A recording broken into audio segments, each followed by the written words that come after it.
Address లో నక్షి మేళా సందర్భంగా free shipping across the world.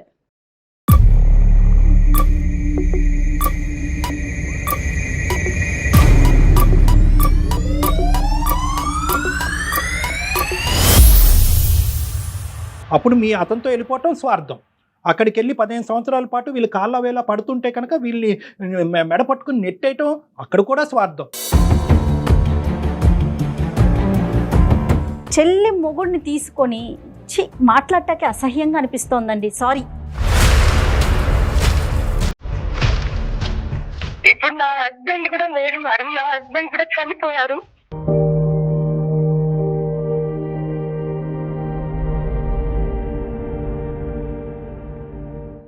నాకు ప్రమాదంలో చనిపోయారు.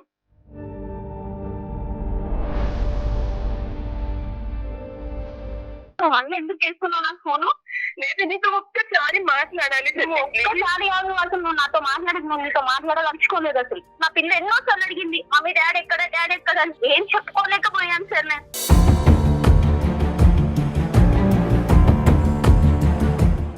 నిజమేనే, అప్పుడు ఏదో తెలియక తప్పు చేశాను. తెలియక కాదు, తెలిసే చేసినావు. తెలియక కాదు, ఆ విషయం తెలిసే చేసినావు.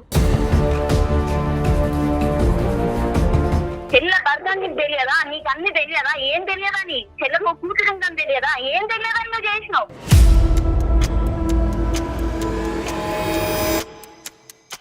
నా నాన్నకి నీ కాళ్ళు పట్టుకుంటానే. ఈ రోజు నీకు బాగా రాగానే నీకు చెల్లి కాళ్ళు మొక్కుతానంటున్నావా? నాతో పుట్టి, నాతో ఉండి, నాతో చేసి నీకు ఎలా చేయాలనిపించింది అప్పుడు? నువ్వు వెళ్ళి వాళ్ళని సుఖపెట్టట్లేదు, సంతోష పెట్టట్లేదమ్మా. నువ్వు వాళ్ళకి సుఖానికంటే బాధనే ఎక్కువ ఇచ్చింది దాని అవుతుంది. ఎన్ని కౌన్సిలింగ్లు చేసి ఏ విధంగా నీతో మాట్లాడినా కూడా నీ బాధని మేము తీర్చేది కాదు. కానీ డెసిషన్ తన మాట మీద కాల్ చేయాలని కాదు, ఆ అమ్మాయి మనసులో ఉన్న బాధను కూడా ఏదన్నా మనం తొలగించే ప్రయత్నం చేస్తామేమో అనే ఒక ఆశతో కాల్ చేద్దామండి. భాగ్యలక్ష్మి గారు, మీ సిస్టర్ నెంబర్ ఉంటే ఒకసారి కాన్ఫరెన్స్ లోకి తీసుకుంటారా? Okay madam. The person you are speaking with has put your call on hold. Please stay on the line. Hello hello hello hello చెల్లె, నువ్వు నాకు ఎందుకు ఫోన్ చేసావు? నీకు చెప్పాను కదా నాకు ఫోన్ చెయ్యొద్దు అని. అలా నీకు ఫోన్ చెయ్యొద్దు అని చెప్పినాను కదా, నువ్వు మళ్ళీ ఎందుకు చేసుకున్నావు నాకు ఫోను? లేదు, నీతో ఒక్కసారి మాట్లాడాలి. ఒక్కసారి కాదు, అసలు నువ్వు నాతో మాట్లాడదు, నువ్వు నీతో మాట్లాడాలనుకోలేదు అసలు. ప్లీజ్ చెల్లి, నేను మాట్లాడలేదు. క్షమించు, నీ కాళ్ళు పట్టుకుని బట్టి ఇప్పుడు క్షమించానంటే నన్ను ఇన్ని రోజులు నేను నిన్ను క్షమించమన్నప్పుడు నువ్వు క్షమించకుండా నువ్వు ఎట్లా చేసినావో నీకు అప్పుడు అర్థం కాలేదు. ఇప్పుడు వచ్చి నన్ను క్షమించమంటే నేనెందుకు క్షమిస్తాను? నేను క్షమించను. నిజమేనే, అప్పుడు ఏదో తెలియక తప్పు చేశాను. తెలియక కాదు, తెలిసే చేసినావు. తెలియక కాదు, ఆ విషయం తెలిసే చేసినావు. చెల్ల భర్త నీకు తెలియదా? నీకు అన్ని తెలియదా? ఏం తెలియదా? నీ చెల్లకు కూతురు ఉందని తెలియదా? ఏం తెలియదని నువ్వు చేసినావు. తెలిసే చేసినావు నువ్వు. లేదు, ఏదో తప్పు చేశాను, నన్ను క్షమించు. ఈ రోజు నన్ను క్షమించంటే నేను ఎంత బాధపడ్డాను, ఎంత బాధపడ్డా, నేను ఎంత ఏడ్చుకున్నా, నేను ఎంత బాధపడ్డా నీకు అప్పుడు నీకు అనిపించలేదా? ఈ రోజు నీకు బాధ రాగానే నీకు చెల్లి కాలు మొక్కుతానంటున్నావా? మరి అప్పుడు నీకు బాధ అనిపించలేదా? ఇచ్చాడు, అందుకే దేవుడు నాకు శిక్ష ఇచ్చాడు. దేవుడు ఇస్తాడు. ఒక్కరిని బాధ పెట్టినప్పుడు దేవుడు శిక్ష ఇవ్వకుండా ఉండదు, తప్పకుండా శిక్షిస్తాడు. చిన్న పిల్ల తండ్రి లేని పిల్లని చేసినావు కదా నన్ను. ఆడపిల్లని నువ్వు ఒక తండ్రి లేని పిల్లని చేసినావు. నేను పిల్లని పెట్టుకొని నేను ఎట్లా బతికినా?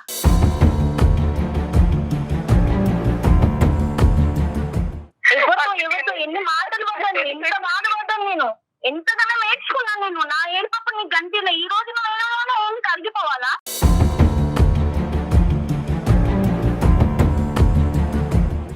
ఈ రోజు ఏడ్చి కాలు మొక్కుతాను నేను కరిగిపోవాలా? ఆ రోజు నీకు తెలియలేదా అదే నేను చేసింది తప్పు అన్న విషయం నీకు తెలియలేదా? అప్పుడు నువ్వు నన్ను 10 సార్లు చెల్లె అన్న ప్రేమ ఉంటే నువ్వు ఇలా చెయ్యకపోయేదానివి. ఈ రోజు నన్ను 10 సార్లు చెల్లె బదులు నువ్వు నాతో పుట్టి, నాతో ఉండి, నాతో చేసి నీకు ఎలా చేయాలనిపించింది అప్పుడు? నీకు అప్పుడు అర్థం కాలేదా? ఈ రోజు వచ్చి నీకు ఆమె నేను అక్కడికి పిలవడానికి కూడా నాకు నాకు నోరెత్తలేదు అసలు. నువ్వు అన్ని పోయినావని అనుకున్నా కానీ నువ్వు బతుకున్నావని నా దృష్టిలో లేదు. మా నాన్నకి నీ కాళ్ళు పట్టుకుంటానే, కాళ్ళు పట్టుకున్నా నేను వినను. ఒక్క నిమిషం. భాగ్యలక్ష్మి గారు, మేము సుమన్ టీవీ అందమైన జీవితం ప్రోగ్రామ్ నుంచి అండి. నాతో పాటు డాక్టర్ కళ్యాణ్ చక్రవర్తి గారు ఉన్నారు. మీ సిస్టర్ ఇప్పుడే మాతో మాట్లాడారండి. మీ అక్కగారు అనుభవించేటటువంటి బాధ బహుశా సమాజంలో చాలా మందికి ఒక పాఠం, ఒక గుణపాఠం. అంటే నేనే గర్వం, నాకు అన్నీ ఉన్నాయి అనేటటువంటిది ఆవిడ చేసినటువంటి తప్పుకి ఈరోజు ఆవిడ అనుభవిస్తుంది. ఈరోజు ఆవిడ రావటానికి కారణం కూడా బహుశా వాళ్ళిద్దరూ లేరు, భర్త లేడు, కొడుకు లేడు అనేటటువంటి ఉద్దేశంతో ఆ ఒంటరితనం నుంచి బయటపడటానికి నా అనేటటువంటి వాళ్ళు ఎక్కడ దొరుకుతారు అని వెతుక్కుంటూ ఈరోజు నాగలక్ష్మి వచ్చింది. నువ్వు తప్పు ఒక్కసారి చేయటం కాదు, తప్పు 15 సంవత్సరాల పాటు చేస్తూనే ఉన్నావు. అవతల వాళ్ళు నరకం అనిపిస్తున్నా కూడా నా స్వార్థం ఇంపార్టెంట్, నా కొడుకు, నేను తెచ్చుకున్న భర్త, ఉంచుకున్న భర్త, సారీ తప్పుగా మాట్లాడుతున్నాను, ఉంచుకున్న చెల్లెల భర్తని ఇదే జీవితం అనుకుంటూ గుడ్డిగా బతికేవు. ఇప్పుడు సడన్గా వాళ్ళు చనిపోయేటప్పటికి మళ్ళీ చెల్లి గుర్తు వచ్చింది, ఇప్పుడు చెల్లి జీవితంలోకి మళ్ళీ వెళ్ళి నిప్పులు పోయాలని పోతున్నావమ్మా అని అడిగాం. లేదు సార్, నేను ఒంటరితనం బతకలా పోతున్నాను, తను నన్ను ఏం చేసినా పర్వాలేదు, తన కాళ్ళ దగ్గరైనా నేను ఉంటాను అనేసి అంటున్నారు. అంటే ఇప్పుడు 2 విధాలుగా చూడొచ్చు భాగ్యలక్ష్మి. ఒకటి, నిజంగా అమ్మాయి పశ్చాత్తాపం పొంది ఇంకా జీవితాంతం నీ కాళ్ళ దగ్గర చెప్పులాగా బతికి తను చేసినటువంటి తప్పుకి పశ్చాత్తాపంగా బతకాలి అనేటటువంటి ఒక ఉద్దేశం చూడొచ్చు. రెండో ఉద్దేశం ఏంటంటే, అరే ఒంటరితనంలో ఉండలేకపోతుంది కాబట్టి మళ్ళీ ఇంకో మనిషిని ఎత్తుక్కుంటూ ప్రపంచం అంతా చీతూ అంటారు కాబట్టి ఎవరైనా క్షమిస్తే కనుక ఏకైక మనిషి చెల్లే కాబట్టి చెల్లి దగ్గరకు వస్తుండేటటువంటి కారణం అయ్యన్నో ఉండొచ్చు. ఏదేమైనా ఆ అమ్మాయి కారణాలు తీసి పక్కన పెడితే నీ బాధ మాత్రం ఎప్పటికీ ఏం చేసినా కూడా తీరేది కాదు. మేము ఎన్ని కౌన్సిలింగ్లు చేసి ఏ విధంగా నీతో మాట్లాడినా కూడా నీ బాధని మేము తీర్చేది కాదు. కానీ డెసిషన్ పూర్తిగా మీదేనండి. అక్కతో మాట్లాడాలా వద్దనేది, అంతే కదా డాక్టర్ గారు? అమ్మా ఒక్కసారి అంటే మీరిద్దరు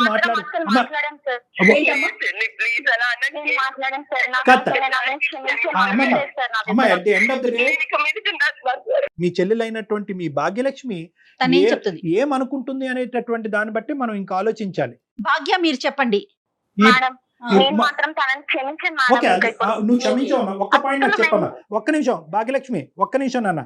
ఈ 15 సంవత్సరాల పాటు నీ బిడ్డను ఎలా పెంచుకుంటూ ఒంటి చేతి మీద ఇంకో పెళ్లి చేసుకోకుండా మీ అక్క నడిచినటువంటి దారిలో నడవకుండా గౌరవప్రదంగా నీ కూతురుని ఎలా పెంచుకున్నావు, నువ్వు పడినటువంటి బాధ మా ప్రేక్షకుల గురించి మా గురించి ఒక 2 నిమిషాల్లో చెప్పమ్మా. సార్, నేను ఎంతో నరకం అనుభవించినాను సార్. ఎంత అంటే చిన్న పిల్ల 3 ఏళ్ళ పిల్లలు చేసి వెళ్ళిపోయాను సార్. నేను అప్పటి నుండి నేను మళ్ళీ అమ్మ వాళ్ళు ఎంతగానో చెప్పినా గానీ ఏం చెప్పినా నేను ఎవ్వరు మాట వినకుండా బయటికి వెళ్ళకుండా అమ్మ వాళ్ళ దగ్గరే ఉండిపోయాను సార్. అమ్మ వాళ్ళతోనే ఉన్నాను సార్ నేను. ఎందుకంటే బయటికి వెళ్ళిపోతే నా పిల్లలు కూడా ఇదైపోతే, నేను ఇదైపోతాను, ఒంటరి వాళ్ళం అయిపోతాం, మేము మాకు ఎవరు చూడలేదని మా మమ్మీ వాళ్ళతో వాళ్ళే ఉండిపోయాం.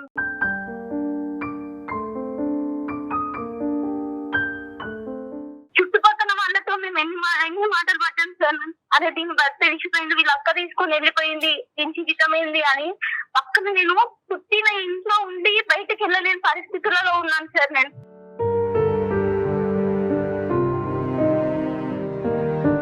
కొత్తగా ఎవరు వచ్చినా కానీ వాళ్ళు చెప్పారు, అదే మా పాప మీద భర్త విడిచేసి వెళ్ళిపోయిండు అని.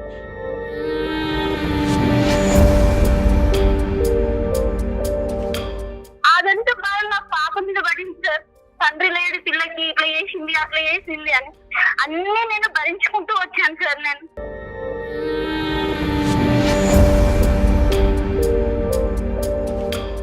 పాప ఏం చేస్తుంది? పాప ఏం చదువుతుంది? ఇప్పుడు పాప ఇంటర్ చదువుతున్నాం. Very good. అది కదమ్మా, నీకు ఎక్కడ అనిపించలేదమ్మా ఆల్రెడీ భర్త ఉన్నటువంటి ఒక అక్కే ఇంకో భర్తతో వెళ్ళిపోయింది కదా, మరి ఏ భర్త లేని నేను ఇంకో భర్తను ఎందుకు పెళ్లి చేసుకోలేదు, ఇంకో మగాడిని ఎందుకు పెళ్లి చేసుకోలేదు అనేది నీ ఒత్తిడి నీ మీద రాలేదా? ఎప్పుడు అలా ఆలోచించలేదా నువ్వు? వచ్చింది సార్, అమ్మ వాళ్ళు చేసుకోమని చెప్పారు. నేను ఇంకా చేసుకోనని దేవుడు ఇచ్చిన వారు అనేది అదృష్టాన్ని వాళ్ళ వేరే వాళ్ళు తీసుకున్నప్పుడు చిన్న వయసు కదా అనేది. అంటే 24 సంవత్సరాల వయసు అప్పటి నుంచి ఒక భరించలేనటువంటి ఒంటరితనం, పెళ్లి కానటువంటి పెళ్లి, ఉన్న భర్త వెళ్ళిపోయాడు, అక్క మోసం చేసింది. నిజంగా ఒంటరితనం అంటే ఈ అమ్మాయిది ఒంటరితనం. అంటే బయటకు కూడా వెళ్ళలేని పరిస్థితి కదా డాక్టర్ గారు. ఒకటమ్మా, మనం ఒక కంక్లూజన్ కి రావాలి అంటే కనుక ఈ అంశం మీద మొత్తం బంతి నీ కోట్లోనే ఉంది. నువ్వు కావాలి అని అనుకుంటే నిజంగా మీ అక్కను ఇంకొకసారి అవకాశం ఇచ్చి నమ్మేటటువంటి అవకాశాన్ని ఇస్తే మీ అక్క వచ్చి నీతో పాటు ఉండటానికి తను రెడీగా ఉంది. ఏ కారణం చేత తను వచ్చి ఉండాలి అని అనుకుంటుంది అన్నది ఎవరికి అర్థం కానటువంటి అంశం. ఎందుకంటే ఒంటరితనం అని అంటుంది. మరి ఇప్పుడు వరకు వద్దనుకున్న చెల్లి ఇప్పుడు ఎందుకు గుర్తొచ్చిందని అందరూ అడుగుతారు. నెంబర్ 1. లేదు, తను చేసినటువంటి పాపం పనులకి పశ్చాత్తాపంగా ఏదో విధంగా నీకు ఏదో ఒకటి ఇవ్వాలి అనే ఉద్దేశంతో వచ్చి నీతో ఉండాలి అని అనుకుంటుంది. ఆ అమ్మాయి ఇస్తాదా, తీసుకుపోతాదా అనే ఆలోచన నువ్వు చేసుకోవాలి. సార్ నేనైతే ఇవ్వను సార్.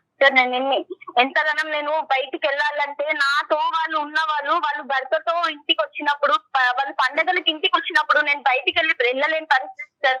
నేను ఎంత ఫ్రెండ్ గా ఉండానో వాళ్ళతో మాట్లాడాలనుకుంటే కూడా నేను మాట్లాడకపోయేదాన్ని. వాళ్ళ భర్తకు నా గురించి చెప్పేది. అలాంటి పరిస్థితి అలాంటిది అంతగా నేను అనుభవించుకుంటూ వచ్చినాను. నా పిల్లకి తండ్రి నా పిల్ల ఎన్నోసార్లు అడిగింది, మమ్మీ డాడీ ఎక్కడ అని. ఏం చెప్పుకోలేకపోయాను సార్.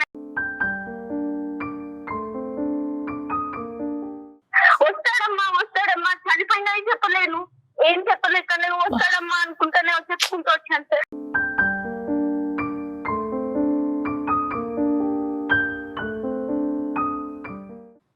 నాకు మా మదర్లు ఉంది, వదిన ఉంది, వాళ్ళతో మేము ఎన్ని బాధలు పడ్డామో మాకు తెలుసు సార్. నా బిడ్డని నన్ను ఎంత కష్టపెట్టారో వాళ్ళు. ఎందుకంటే నేను అమ్మకు కూడా చెప్పుకోలేను. ఎందుకంటే మన ఏదైనా గొడవ అయితే వాళ్ళ జీవితాలంతా నాశనం అయిపోతాయి.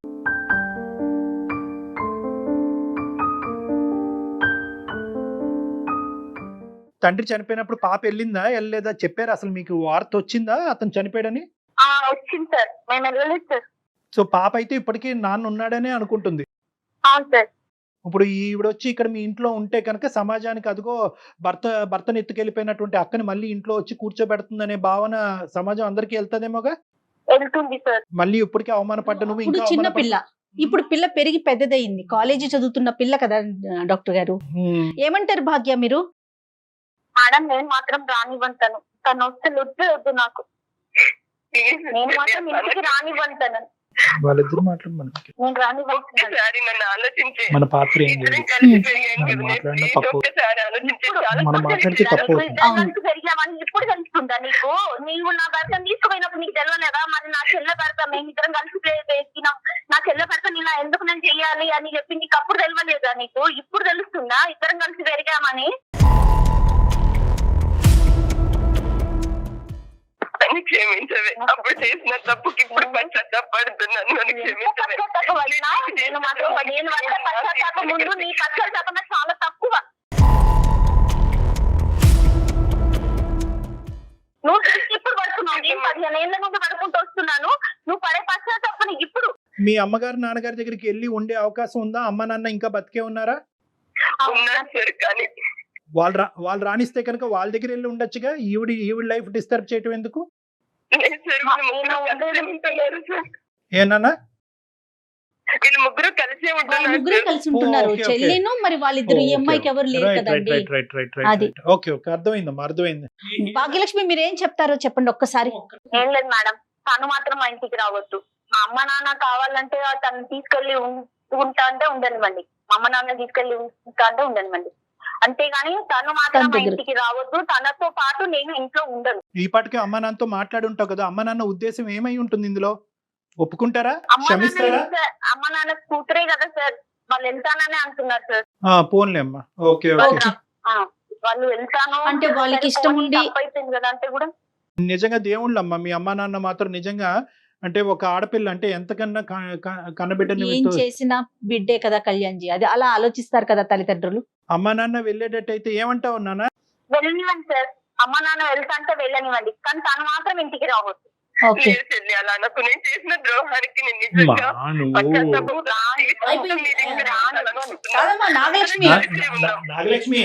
నాగలక్ష్మి, నీకు అట్లీస్ట్ నిన్ను కరుణించి నిన్ను మళ్ళీ స్వీకరించేటటువంటి తల్లిదండ్రులు నీకు ఉండటం అనేది అదృష్టం. ఈ రోజు నువ్వు గొప్పగా చెప్పుకోవాల్సింది ఏంటంటే, భాగ్య నా దగ్గరే ఉండాలి, నేను ఒంటరిదాన్ని అని చెప్పి తల్లిదండ్రుల గురించి పోరాడట్లే. నీ దగ్గరికి తల్లిదండ్రులను పంపిస్తున్న ఆ అమ్మాయి యొక్క మనసు ఇప్పటికైనా అర్థం చేసుకోండి. నీకన్నా చిన్నదైనా కూడా ఇప్పుడు నీ ఒంటరితనం తీర్చడం గురించి తన ఒంటరి అవటానికి రెడీగా ఉంది నీ చెల్లెలు. ఇంకా చాలు నువ్వు అనుకున్న దానికంటే ఎక్కువ వచ్చింది. ఇప్పుడు నేను వదలలేను సార్, ఇన్ని దెబ్బలు తగిలినాయి, ఇంత నేను ఒంటరిగా వదలలేను. అందుకే తనతో తల్లిదండ్రులతో తనతో మేమందరము సంతోషంగా ఉండాలనుకుంటున్నాము. మీరు వెళ్తే ఆ సంతోషం లేదంటున్నారండి. మీరు అర్థం చేసుకోలేకపోతున్నారు నాగలక్ష్మి. మీరు వెళ్తే ఆ సంతోషం తనకు ఉండదంటోంది. ఇప్పుడున్న ఆ మీరేమనుకుంటున్నారు కొద్దిపాటి సంతోషం కూడా తను మిస్ అవుతోంది. మీరేమనుకుంటున్నారు ఇప్పుడు తన ఆ అమ్మాయి కాళ్ళ మీద పడి నేను బ్రతిమలాడతాను అది మేడం. కాదమ్మా, తన కాళ్ళు ఆ- పట్టుకుంటాను మేడం. నాకంటే నువ్వు చిన్నదైనా నువ్వు కాళ్ళ మీద పడి బతిమాలుకుంటావు, ఆ అమ్మాయి నిన్ను క్షమిస్తుంది. కానీ ఇప్పుడు జరగబోయేటటువంటి నష్టాలు ఏంటి? సమాజంలో ఇంకా పరువు పోతుంది, భర్తను పిల్ల పట్టుకు పెద్దదవుతోంది. పిల్ల పెద్దదవుతుంది, రకరకాల ప్రశ్నలు వస్తాయి. నాన్నేడి అని చెప్పి ఆ పిల్ల అడుగుతుంది, నాన్న బతికిలేడమ్మా చచ్చిపోయాడు అనేటటువంటి వార్త ఈ రోజు కాకపోతే రేపు ఈ అమ్మాయి నోట్లోంచి కానీ నీ నోట్లోంచి కానీ వస్తుంది. ఆ అమ్మాయి చూడకుండానే నా తండ్రిని పోగొట్టుకున్నాను అని చెప్పి ఆ అమ్మాయి మనసు విరిగిపోతుంది. సమాజం ఏమొచ్చి ఇప్పటి వరకు గౌరవంగానే బతుకుతున్నావు కదా, భర్తను పట్టుకెళ్ళిపోయిన అక్కను మళ్ళీ పక్కన ఎందుకు పెట్టుకున్నావు, ఈసారి పిల్లను కూడా పట్టుకెళ్ళిపోద్దని సమాజం అంటది. సో ఇలాంటి రకరకాల ప్రశ్నలు రావటం వల్ల నువ్వు వెళ్ళి వాళ్ళని సుఖపెట్టట్లేదు, సంతోష పెట్టట్లేదమ్మా. కేవలం నువ్వు పశ్చాత్తాపం పొందుతున్నావు, నీ పశ్చాత్తాపానికి ఒక సమాధానం కావాలని అనుకుంటున్నావు కాబట్టి ఈ అమ్మాయి కాళ్ళ దగ్గర వచ్చి ఉంటున్నాను అంటున్నావు కాబట్టి. కానీ ఇక్కడ జరిగేది ఏంటంటే నువ్వు వాళ్ళకి సుఖానికంటే బాధనే ఎక్కువ ఇచ్చిందని అవుతుంది. వెళ్ళటం వల్ల ఇంకా ట్రబుల్స్ పెరిగే అవకాశం ఎక్కువ ఉంది కదా. ఒకసారి ఆలోచించుకోండి. మీరు మీరు మీరు emotional గా- ఏదనుకుంటే అది చేసేయటం కాదు కదా. అది కాదు, ఇప్పుడు ఆ అమ్మాయి సుఖంగా ఉండాలనుకుంటున్నావా మీ చెల్లెలు?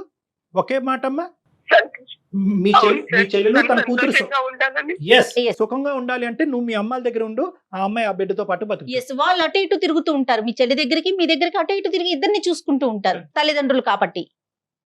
ఓకేనమ్మా, ఓకే ఓకే మేడం. ఓకేనమ్మా. భగవంతుడు ఒక జీవితాన్ని ఇచ్చాడు, దాన్ని సక్రమంగా మలుచుకోవటం అనేది మన చేతుల్లోనే ఉంటుంది. తర్వాత మీరు ఏదైనా మాట్లాడాలనుకుంటే ఈ కాల్ అయిపోయిన తర్వాత నేను డాక్టర్ గారి నెంబర్ మీకు ఫార్వర్డ్ చేస్తాను.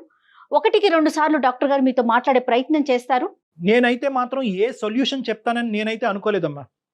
నిజంగా ఈరోజు భాగ్యలక్ష్మికి ఇంత పెద్ద మనసు ఉంది కాబట్టి ఈ సమస్యకి ఈ రోజు ఒక పరిష్కారం వచ్చింది. మా వల్ల రాలేదు ఈ పరిష్కారం, కేవలం తన వల్లనే. తన వల్ల వచ్చింది. ఓకే, మా అక్క ఇంత బాధపడుతుంది, ఒంటరిగా ఉంది, భర్త పోయాడు, కొడుకు పోయాడు కాబట్టి తల్లిదండ్రులను అక్కడ పంపించి ఆ ఒంటరితనాన్ని నేను గ్యాప్ నింపుతాను అనే పెద్ద ఉద్దేశంతో ఈ రోజు భాగ్యలక్ష్మి మాట్లాడటం వల్ల ఈ సమస్యకు ఒక పరిష్కారం దొరికింది.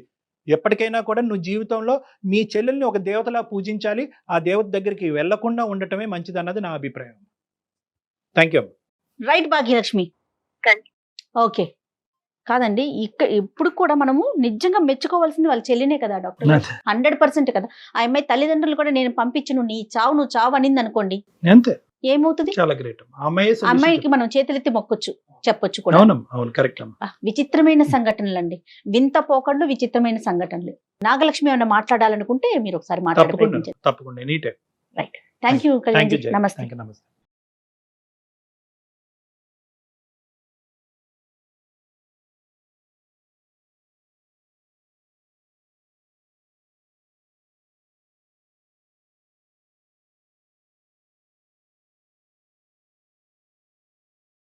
మీ ముకుందా జ్యువెలర్స్ లో నక్షి మేళా సందర్భంగా free shipping across the world.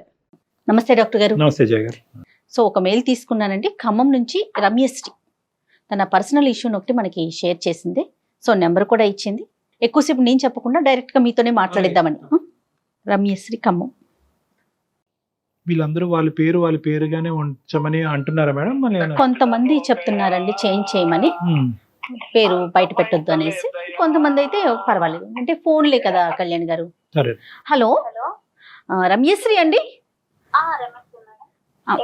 నేను అందమైన జీవితం ప్రోగ్రామ్ నుంచి కాల్ చేస్తున్నాను. జయానండి.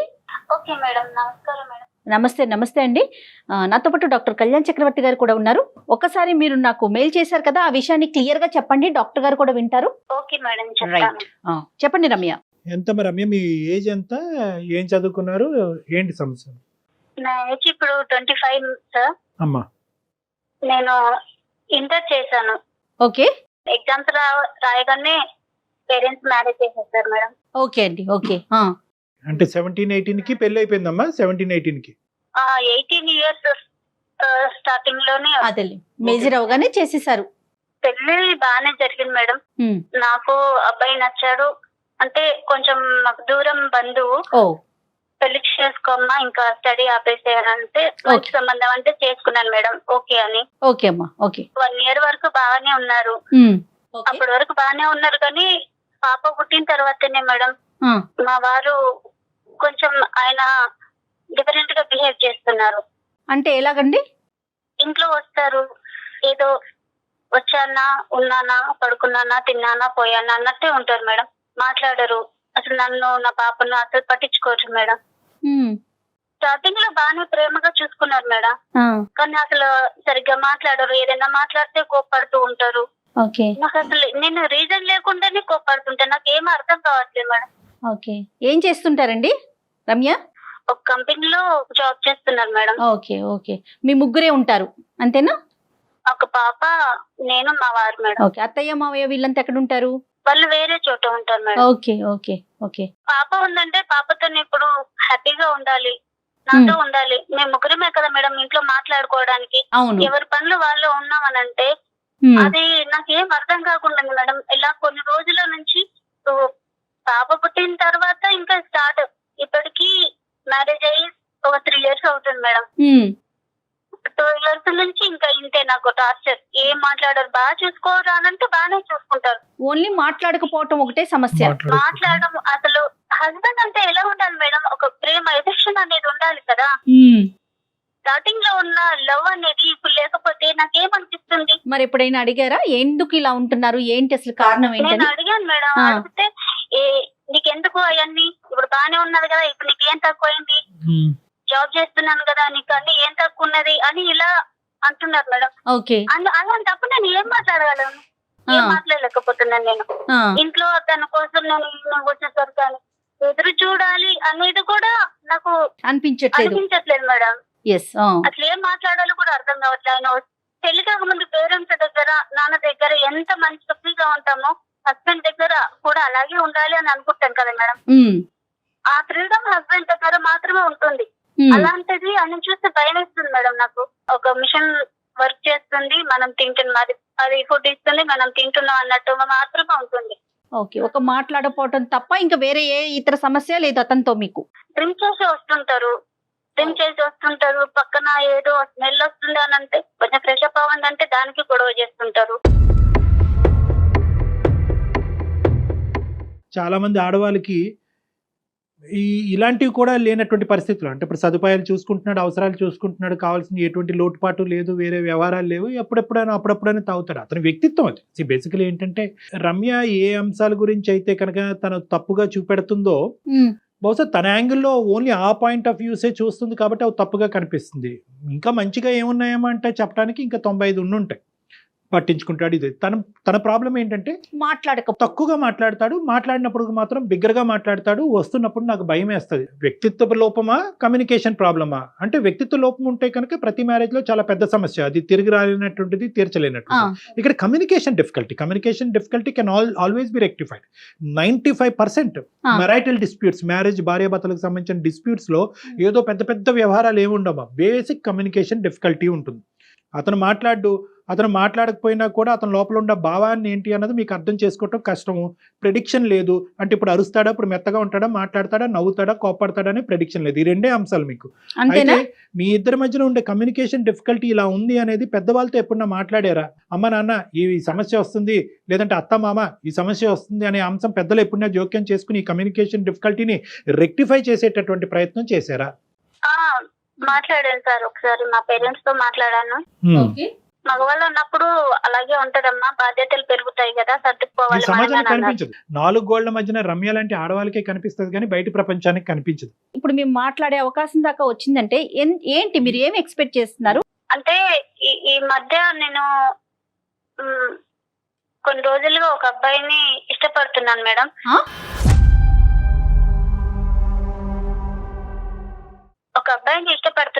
మా ఎదురుగా ఉంటారు. చాలా క్యాజువల్ గా చెప్పేస్తున్నారండి మీరు. అదే అప్పుడు ఇష్టపడుతున్నాననే దగ్గరికి వెళ్ళటం గురించే రమ్య గారు భర్త గారు బ్యాక్గ్రౌండ్ ఇచ్చారు. చెప్పండి రమ్య గారు. అయితే తను కూడా నన్ను ఇష్టపడుతున్నాను మేడం. కొన్ని రోజుల నుంచి మా ఎదురుగా జిమ్ చేస్తూ ఉంటారు. నేను అంత గమనించలేదు కానీ కొన్ని రోజుల తర్వాత నేను చూసాను, తను చూడ్డం నేను చూడ్డం అన్నట్టు. కాదమ్మా, జిమ్ ఎక్కడ చేస్తున్నాడు అతను? మీ ఇంటి ఎదురుకుంటే జిమ్ ఉందా, లేదంటే మీ మేడమే జిమ్ చేస్తున్నాడా, ఎదురు మేడమే జిమ్ చేస్తున్నాడా? ఎదురుగా వాళ్ళ ఇల్లు ఉంటుంది, పైన వాళ్ళు ఓన్ గా చేసుకున్నారేమో, అక్కడ చేస్తూ ఉంటారు. పెళ్లి కాని అబ్బాయి. నేను మార్నింగ్ పనులు చేసుకున్నప్పుడు కనిపిస్తూ ఉంటారు.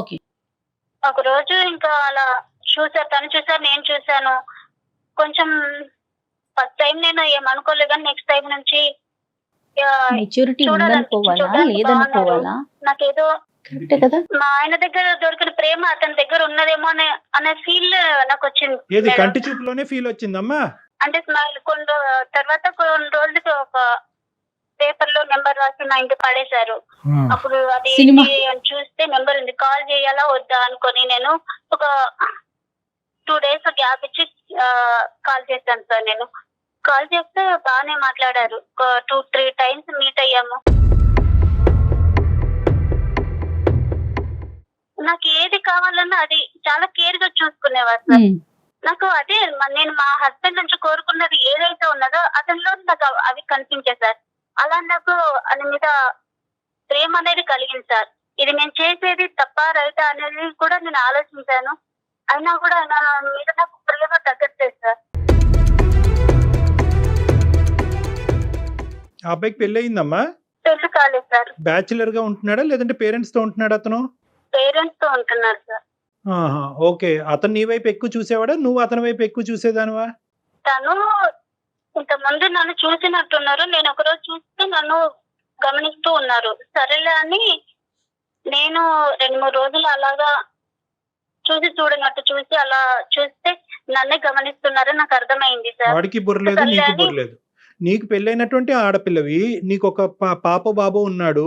ఓకే, నువ్వు ఆ అబ్బాయి పెళ్లి కాలేదు అనే అంశం నీకు తెలుసు.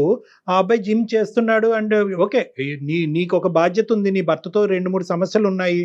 అవేమి పెద్ద అంత తలకి మించిన భయంకరమైనటువంటి సమస్యలు ఏమీ కాదు. కమ్యూనికేషన్ ఇంప్రూవ్ చేసుకోవటం అనే సబ్జెక్టే.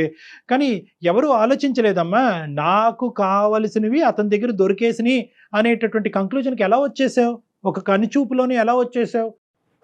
కనుచూపులోనే కాదు సార్, ఒక 2-3 times అలా చూసి ఫోన్ లో మాట్లాడిన అదే తర్వాత చూసి నాకు చూసి అనిపించింది చూసి సార్. ఆయన చూపించే ప్రేమ, ఆయన తీసుకున్న కేరింగ్ లో నాకు ఇంట్రెస్ట్ అనిపించింది సార్. నా మనసుకి ఏది కావాలో నేనేం కోరుకున్నానో నాకు అది అతనిలో కనిపించింది. అతను కూడా నేను అంటే చాలా చూసిన ప్రతిదీ కోరుకోవటం, దాని వైపుకి మనసు వెళ్ళిందంటాం. ఏంటండి మీరు? కాదమ్మా, నీకు కనిపించని భర్తను మర్చిపోయావు, కూతుర్ని మర్చిపోయావు, అతను ప్రపంచాన్నే మర్చిపోయాడు. ఓకే, అతను జిమ్ చేస్తున్నాడు, నువ్వు వంట వండుతున్నావు, కలిసిపోయి నీ మనసులు. ఇప్పుడు ఏంటమ్మా, ఇప్పుడు ఏం చెప్పాలనుకుంటున్నావు మాకు? ఇప్పుడు అతనికి పెళ్లి ప్రపోజల్ వచ్చింది సార్. పేరెంట్స్ పెళ్లి చూపులు తీసుకొచ్చారు. మంచిది. ఆ విషయము అంటే ఆల్రెడీ ఇంతకు ముందు పెళ్లి సంబంధాలు వస్తే నా కోసం 1 year అలా ఆపేశారు, పోస్ట్ పోన్ చేస్తూ వచ్చారు సార్. కానీ ముందుకెళ్ళిపోయారు.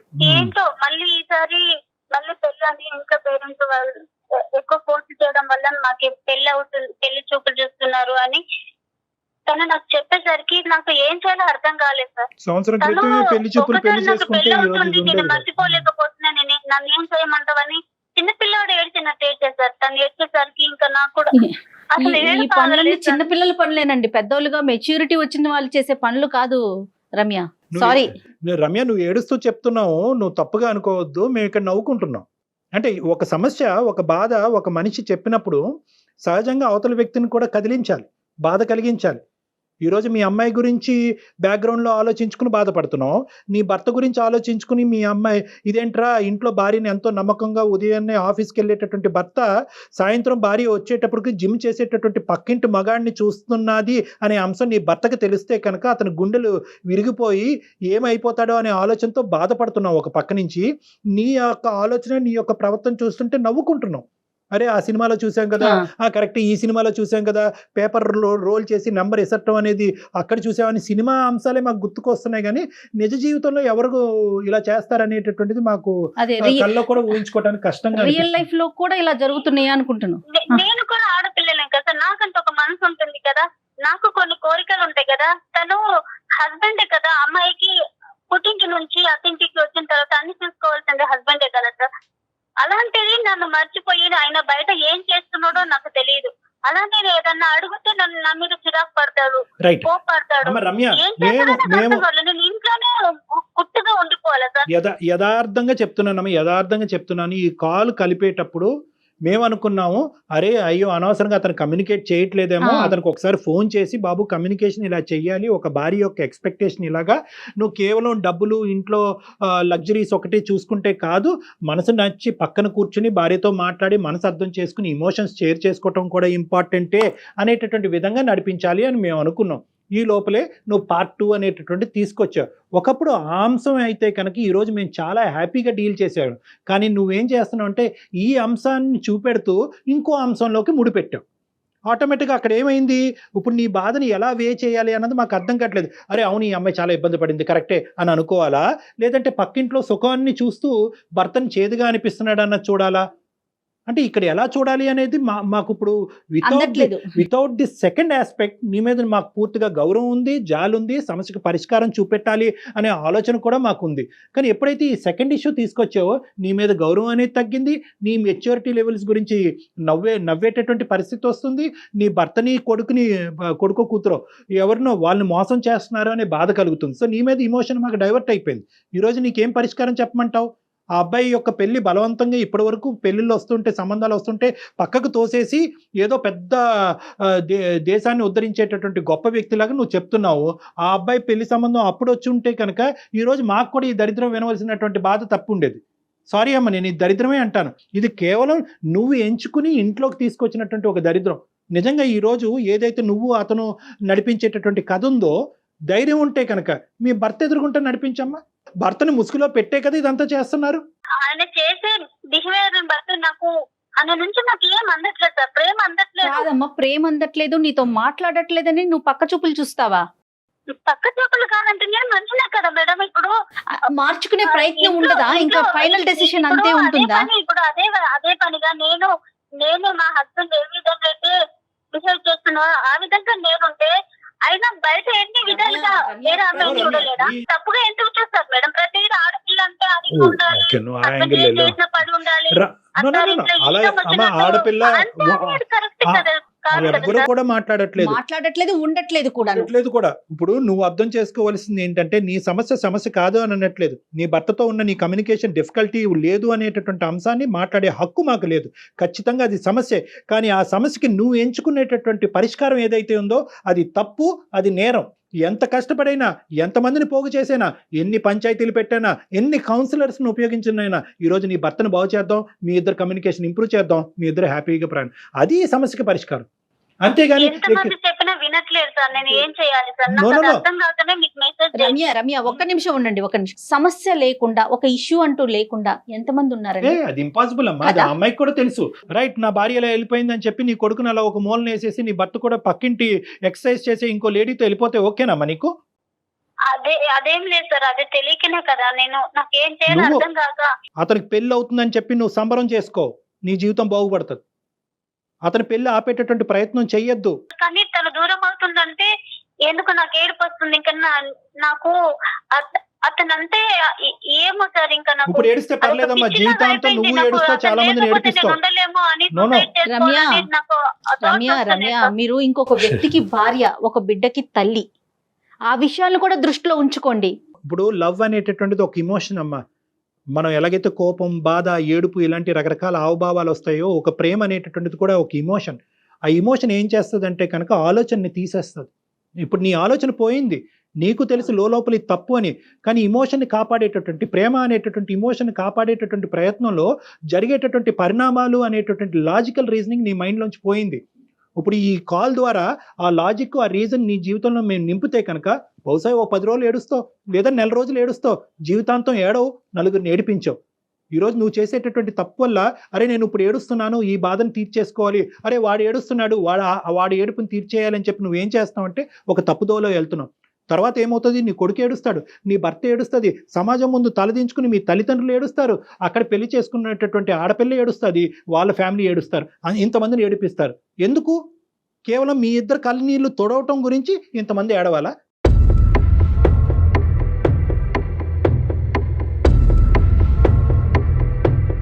సో ఇది కరెక్ట్ కాదమ్మా. ఇక్కడ లాజిక్ కావాలి, ఇమోషన్ కాదు. ప్రేమ అని ఇమోషన్ తాత్కాలికంగా పక్కన పెట్టండి. దీన్ని ప్రేమ అంటారా? నేనైతే అన్ను, దీన్ని ఆకర్షణ అంటాను.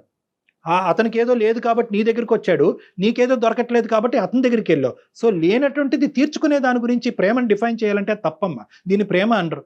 నీ భర్తతో ఉండేటటువంటి బంధం దాన్ని ప్రేమించు, నీ కొడుకుతో ఉండేటటువంటి బంధం దాన్ని ప్రేమించు, మీరందరూ గౌరవప్రదంగా సమాజంలో ఉంటున్నారు దాన్ని ప్రేమించు. సో ఈరోజు నీకు బాధగా ఉండొచ్చు, మా మాట బాధగా ఉండొచ్చు, ఇదేంటి సార్ ఆ అబ్బాయి ఏడుస్తున్నాడు కదా సార్, నాకు బాధగా ఉంది సార్, మీ ఇద్దరం దూరం అయిపోతాం సార్ అంటే కనుక నో, ఎంతైనా బాధపడండి, 100 రాత్రులన్నా నిద్రపోకుండా ఉండండి, ఎంతైనా ఏడవండి, కానీ ఈ తప్పు మాత్రం చేయొద్దు. నీతో పాటు చాలా కుటుంబాలను కాపాడినటువంటి పుణ్యం మాకు దక్కుతుంది కాబట్టి థ్యాంక్ యూ. అతను చూస్తూ నేను ఉండలేదు సార్ ఇక్కడ. అసలు బ్రతకాలనే ఆలోచన కూడా నాకు రావట్లేదు సార్. తను ఎక్కడ దూరం అయిపోతాడో, నాకు ఎవరు ప్రేమ పంచుతారు, నాకు ఇంత కేరింగ్ ఎవరు చూసుకుంటారో అనేది కూడా నాకు అసలు అర్థం కాకుండా ఉంది సార్. ఇది ఇంకా కూడా చాలా సీక్రెట్ గా నడిపిస్తున్నటువంటి కథ రమ్య, చాలా సీక్రెట్ గా కనిపిస్తున్న కథ కాబట్టి ఈ ప్రేమను మీరు ఆనందిస్తున్నారు, అతను ఆనందిస్తున్నారు. This is a secret love. ఇది ఒక బ్యాడ్ లవ్, ఒక సీక్రెట్ లవ్. ఇది ఎప్పుడైతే బట్టబయలు అవుతుందో, ఎప్పుడైతే సమాజానికి తెలుస్తుందో, ఎప్పుడైతే ఆ అబ్బాయి తల్లిదండ్రులకి నీ భర్తకి తెలుస్తుందో, అప్పుడు అసలు సిసలైనటువంటిది ఉంటుంది. ఇద్దరు రోడ్డు మీద పడతారు. రేపొద్దున నీ బిడ్డకి ఏం సమాధానం చెప్తారు మీరు? నాకు రావట్లేదు, నా భర్త నుంచి ప్రేమ రావట్లేదు, నాకు దొరకట్లేదు, నేను ఆనందపడట్లేదు, ఆ పక్కింటి ఆంటీ ఇలా ఉంది, ఈ పక్కింటి వీళ్ళు ఇలా ఉన్నారు, వాళ్ళందరినీ ఊహించుకుని ఏంటంటే ఒక డిప్రెషన్లోకి వెళ్తారు. సడన్గా ఈ డిప్రెషన్ అనేటటువంటి బాధ ఎవరికి ఆనందంగా ఉండదు. ఇందులోంచి బయటపడాలి, వెంటనే బయటకు రావాలి అంటే భర్తకు చెప్పుకుంటే భర్త మాట వెండు. ఇలాంటి వాళ్ళని మాట వినేటటువంటి ఏకైక వ్యక్తి ఎవరంటే కనుక ఈ జిమ్ బాడీ లాంటి వీళ్ళు ఏం చేస్తారు, వీళ్ళు పని పాట అట్రాక్ట్ చేస్తారు. ఆ అబ్బాయి అసలు ఎంత ధైర్యం అండి, ఒక పెళ్ళైనటువంటి ఆడపిల్లని ఇక్కడ పెట్టుకుని పెళ్ళని కానీ అతనికి వాళ్ళు అట్రాక్ట్ చేస్తారు. వాళ్ళు ఏం చేస్తారు, వాళ్ళు ఏమీ చేయరు, కేవలం ఈ అమ్మాయి కథ చెప్తుంటుంటే వింటూ ఉంటారు. ఈ అమ్మాయి జీవితంలో ఎవ్వరు విన్నటువంటి ఏకైక వ్యక్తి ఈ మహానుభావుడు. ఈ కథ వినేటప్పటికి ఇదేంటి ఇంత వింటున్నాడు, ఇన్ని సంవత్సరాలు పెళ్ళైనా కూడా నా భర్త 10 నిమిషాలు కూడా నా పక్కన కూర్చాడు, ఇతనేంటి గంటల తరబడి అన్ని పనులు వదులుకుని నా మాట వింటున్నాడు అని చెప్పి అక్కడ కనెక్ట్ అవుతూ ఉంటారు. సో ఇదంతా కూడా ఏంటంటే ఒక సూపర్ఫిషియల్గా ఒక ఇమోషన్తో కూడినటువంటి ఒక అట్రాక్షన్ మాత్రం. ఇది బంధం కాదు, బంధం అని వాళ్ళు అనుకుంటారు. సో ఇక్కడైతే మాత్రం కఠినమైనటువంటి నిర్ణయాలు ఇప్పుడు తీసుకుంటే రానున్న జీవితంలో ఇప్పటికీ ఎవరికి తెలియదు. ఈ గుట్టు అనేటటువంటిది కేవలం మనకి, నాకు, జయాకి, నీకు మధ్యనే ఉంది కాబట్టి ఇక్కడతో ఇది ముగిస్తే మంచిది. కఠినమైనటువంటి నిర్ణయం కాదనట్లేదు, ఏడుపు వస్తుంది, నిద్ర పట్టదు, ఇందాక నేను చెప్పినటువంటి లక్షణాలు అన్నీ వస్తుంది. కానీ ఈ బాధకి, ఇప్పుడు పడేటటువంటి ఈ తాత్కాలికమైనటువంటి బాధకి అది దీర్ఘకాలికమైనటువంటి పరిష్కార మార్గం కింద నువ్వు ఎత్తుక్కుంటే నీ అంత పిచ్చిది ఎవరు లేరు. చాలా ఇమోషనల్గా చెప్తున్నాను, ఎందుకంటే నువ్వు తప్పు చేస్తావు ఇంకా ఇప్పటికీ ఎవరికి తెలియదు కాబట్టి నిన్ను ఆపేటటువంటి ప్రయత్నం మేము చేయాలి కాబట్టి నేను ఇంత ఇమోషనల్గా మాట్లాడుతున్నాను. సో దీర్ఘకాలికమైనటువంటి సంతోషం నీ జీవితంలో కావాలి అంటే ఇప్పటికైనా నీ తప్పు ఏంటి అన్నది అర్థం చేసుకో. నీ భర్తతో తప్పేనమ్మా, తప్పే, నువ్వు 100 సార్లు తప్పు కాదను. నువ్వేం చచ్చిపోక్కర్లేదమ్మా, ఎందుకు చచ్చిపోవాలమ్మా? బిడ్డ ఏమవుతాడు, ఈ గుట్టు రట్టు అయితే కనుక నీ భర్త కూడా చచ్చిపోవాలి. అలా అయితే కనుక అతను ఈ రోజే చచ్చిపోవాలి నీ భర్త.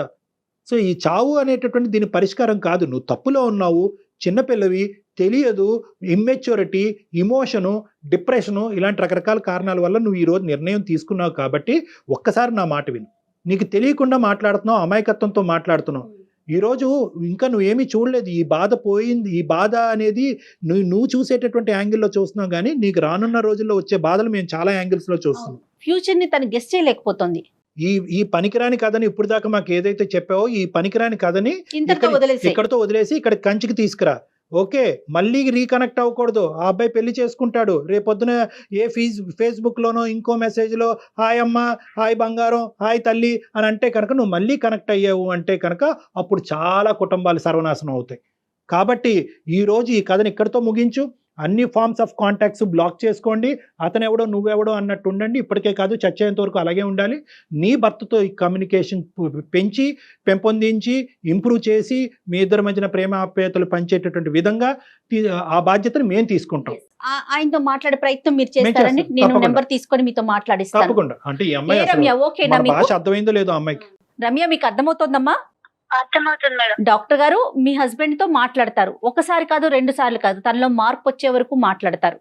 తనలో మార్పు వస్తే నేను సంతోషంగా ఉంటాను మేడం. కానీ ఇప్పుడు తన అబ్బాయి పెళ్లి అవుతుందంటేనే నేను చూడలేకపోతాను. ఇక్కడ ఉండాలంటే పెళ్లి అయితేనే నువ్వు సంతోషంగా ఉంటావమ్మా. రమ్య, నీకు ఆ పాయింట్ అర్థం కావట్లేదు. ఇప్పటి వరకు డాక్టర్ గారు చెప్పింది అదే. ఆ అబ్బాయికి పెళ్లి అవటం అనేటటువంటి చూస్తూ నాకు ఇంత ఎదురుగానే కాబట్టి నేను తనను చూస్తూ మీతో ఉండలేదు మేడం. నాకు అక్కడి నుంచి నాకు వెళ్ళిపోండి, అర్థం వెకేట్ కావట్లేదు. చేసేయండి. నా మైండ్ ఇల్లు ఖాళీ ఏంటో నాకు చేసేయమ్మా. అర్థం కావట్లేదు. ఇల్లు ఖాళీ చేసే తెగించే జీవితానికి మించినటువంటిది ఏం లేదు. ఇక్కడ ఈ ఇంట్లో సదుపాయాలు లేవు, బాలేదు, వెంటిలేషన్ బాలేదు, బాత్రూమ్స్ బాలేదు, ఏదో అని చెప్పి మీ ఆయన చేతి ఇల్లు ఖాళీ చేసి వెళ్ళిపోండి అక్కడి నుంచి. చక్క ఇంటర్మీడియటే చదువుకున్నారు, ఇంకేదైనా చదువుకోవటానికి అవకాశం ఉంటే చదువుకోండి, లేకపోతే ఏదైనా నేర్చుకునే ప్రయత్నం చేయి రమ్య. ఈ సబ్జెక్ట్ ఇక్కడతో మర్చిపోవాలి. ఈ సంఘటన ఇప్పటి వరకు జరిగింది అనే ఆలోచన తీసేసేయండి. మీ బాధ్యత ఏంటి అన్నది గుర్తు తెచ్చుకోండి. ఇప్పుడు నువ్వు చేసే పని ఇప్పటికైనా తప్పు అని అంటావా అనవా అమ్మా? నువ్వు తప్పు అని అంటేనే తప్పు అని తెలుసు సార్, కానీ నేను చేస్తుంది తప్పు అని తెలిసినా కూడా నేను అతని మీద నాకు అదే బయటికి ప్రేమ అలా రాలేకపోతున్నావు. ఉండిపోయింది సార్. నాకు అర్థం కావట్లేదు. అమ్మ, నువ్వు తప్పు అని రియలైజ్ అవటం అనేటటువంటిది గుడ్. రియాలిటీ. నువ్వు స్లోగా రియాలిటీలోకి వచ్చేసాయి, అతని జ్ఞాపకాలు తీసేసాయి. Okay sir. మా ఆయన మారి నాతో ఉంటే నాకు ఏది అవసరం లేదు సార్. తప్పకుండా ఉంటారమ్మా. డాక్టర్ గారితో మనం మాట్లాడిద్దాం. అతను నువ్వైతే మాత్రం స్ట్రాంగ్ గా ఉండు. ఒకసారి మనం అయిపోయిన తర్వాత మీ హస్బెండ్ నెంబర్ ఫార్వర్డ్ చెయ్యి, ఆయనతో ఒకసారి డాక్టర్ గారితో మాట్లాడిద్దాం. Be strong. Okay okay madam. Right. Okay అమ్మా, ఆల్ ద బెస్ట్ అమ్మా. Ramya, okay sir. Thank you. నీకు నీ జీవితంలో మంచి జరగాలి, మళ్ళీ తప్పులు జరగకూడదు, నీ వల్ల నీ పేరు చెప్పుకుంటూ సమాజంలో మీ తల్లిదండ్రులు అందరూ తలదించుకునే పరిస్థితి రాకూడదనే ఉద్దేశంతోనే నేను బిగ్గరగా, గట్టిగా, ఇమోషనల్గా చెప్పడం జరిగింది. నా మాటను తప్పుగా తీసుకోవద్దు. నా మాటలో ఉండేటటువంటి మెసేజ్ని మాత్రమే తీసుకో అమ్మా. ఓకేనా?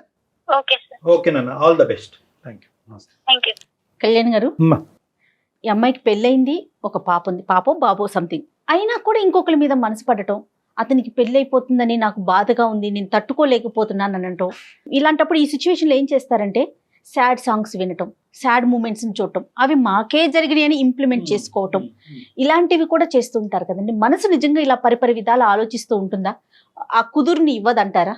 అంటే ఇక్కడ ఏంటంటేనమ్మా, మనసు వేరో, ఆలోచన వేరు, మా బ్రెయిన్ వేరు, మైండ్. మనసు అనేటటువంటిది ఇమోషన్తో కూడినటువంటిది. ఇందాక అమ్మాయికి చెప్పినప్పుడు కూడా నేనేమన్నానంటే, నీ మనసు చెప్పేటటువంటి మాటే వింటూ ఉంటే కనుక నువ్వు ఇలా తప్పులు చేసుకుంటూ పోతా ఉంటావు. నీ మైండ్ ఏం చెప్తుంది, నీ బ్రెయిన్ ఏం చెప్తుంది? నీ బ్రెయిన్ అనేటటువంటి చెప్తుందా? చెప్తుంది. బ్రెయిన్ ఒక లాజిక్, దాన్నే అంతరాత్మ అంటాం, దాన్నే సిక్స్త్ సెన్స్ అంటాం. అమ్మాయికి కూడా తెలుసు. ఇందాక నుంచి అంటుంది నేను తప్పు చేస్తున్నాను అంటే కనుక అది లోపల అంతరాత్మ, అదే ఎప్పుడు నిజం పలుకుతుంది. ఈ బయట ఉండేటటువంటి మనసు ఏంటంటే ఒక మబ్బుతో కూడినటువంటి ఒక ఇమాజినేషన్ లోకి ఈ అమ్మాయిని తీసుకెళ్తుంది. ఆ మబ్బు ఏంటంటే ఇక్కడికంటే అక్కడ సుఖంగా ఉంటాం, అతను నిన్ను బాగా చూసుకుంటాడు, ఇవన్నీ ఊహాజనకమైనటువంటిది.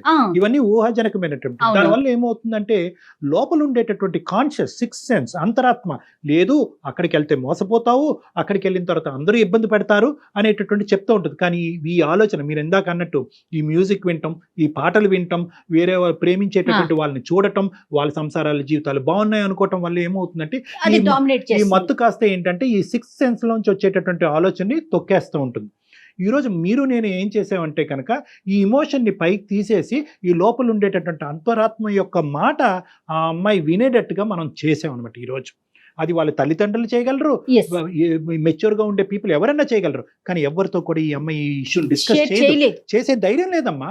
ఆ అమ్మాయికి తెలిసి తప్పు కాబట్టి ఆ అమ్మాయి చేసే ధైర్యం లేదు. లక్కీగా మనకి ఈమెయిల్ పంపించింది, మనం కాల్ చేసాము, ఆ లోపల ఉండేటటువంటి అంతరాత్మని తట్టి లేపాము, అది బయటకు వచ్చింది, ఇమోషన్ తగ్గింది. ఇక నుంచి ఆ అమ్మాయి నడవలసినటువంటి దారి ఆ అమ్మాయి ఎంచుకోవాలి. ఎల్లకాలం ఎవరో ఒకరు అంతరాత్మని తట్టి లేపలేరు. ఆలోచించే తత్వం వస్తుందేమో అని అనిపిస్తోంది, ఎందుకంటే లాస్ట్ లో తను మాట్లాడిందని బట్టి కొంచెం ఆలోచిస్తోంది. Thank you so much Kalyan ji. నమస్తే అండి. నమస్తే.